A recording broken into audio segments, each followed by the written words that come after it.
Week, Jiba denied receiving bribes from African Global Operations, formerly known as Bosasa. This after former Bosasa COO Angelo Agrizzi told the Commission of Inquiry into State Capture Commission that Facilities and Management Company, the company was paying high-ranking NPA officials, Lawrence Mokgoro, Jackie Lipinka and Jiba, monthly bribes to protect it from prosecution. Jiba and Mokgoro are being probed for their fitness to hold office following allegations of mishandling of high-profile corruption cases, including that of former crime intelligence boss Richard Mdluli. Jiba testified that her salary only came from the NPA.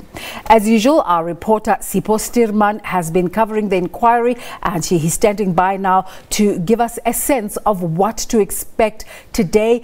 Sipho, before we talk about today, let's recap. Where did things end off last week? Well, a very good morning to you and our viewers at home. Last week, things ended off with Advocate Lawrence Mokgoro being cross-examined. Of course, you will remember that he had given testimony essentially denying any of these allegations against him, that, you know, he was wrong in dropping those charges against former crime intelligence boss Richard Mdluli, and that, of course, Bosasa had paid him monthly bribes. I think of about 10,000 rands. He denied that, denied any links with Bosasa. But also, interestingly, last week, Lawrence Mokgoro started off with a speech and said that he had found this process to be quite an unfair one, in that there is no clarity as to exactly what is it that they are charged with. He also decried the fact that whoever laid this complaint remains anonymous, in saying that it's difficult to prepare for testimony here because you never know what you are going to be hit with. So certainly that's where we started off last week, Desiree.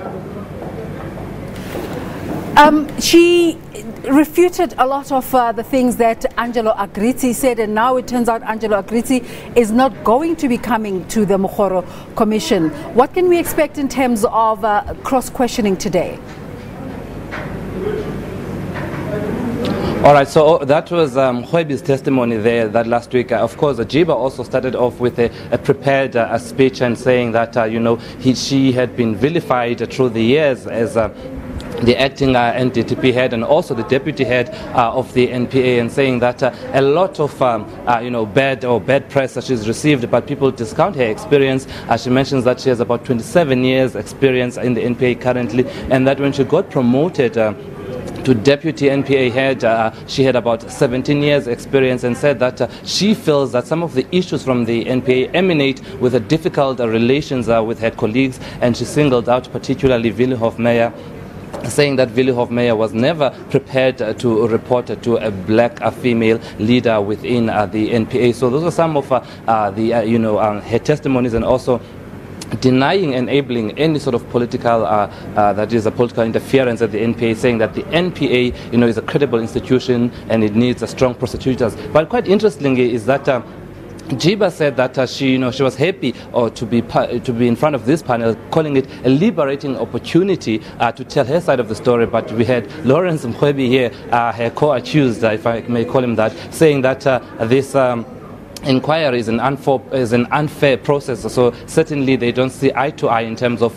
you know, the legitimacy of this inquiry and the need for this inquiry. But as we normally do, let me speak to the spokesperson of the inquiry, Bongwe Gambu, just to get a sense of what we can expect for the rest of the week. Bongwe, thank you for joining us once more, as we always do here. We expecting Jiba for cross-examination today. Just talk to us about that. We are indeed, and finally we are right at the end where she will be cross-examined on particularly the statement that she opened with, and of course the terms of reference and the points that we have been asked to deliberate on as far as looking into her fitness to hold office in the NPA. Excuse me, are you able to tell us what those points are? Those points are that whether she upheld the Constitution in as far as the Code of Conduct of Prosecutors is concerned, and of course how she handled certain cases, and the fact that she had been taken to court by organizations such as Freedom Under Law as well as KSAC, and the fact that there are questions about how she may have, and she is accused of having protected General Richard Mdluli in some of his cases. And interesting that you mentioned Freedom Under Law and KSAC. We understand they're also going to be coming to testify testify later this week? Yes, indeed. We are expecting oral evidence to be provided by both organizations, as they are, of course, cited in the two of the terms of reference, and they have been party to almost all the court cases that both Advocate Jiba and Advocate Mokgoro have been taken to court on.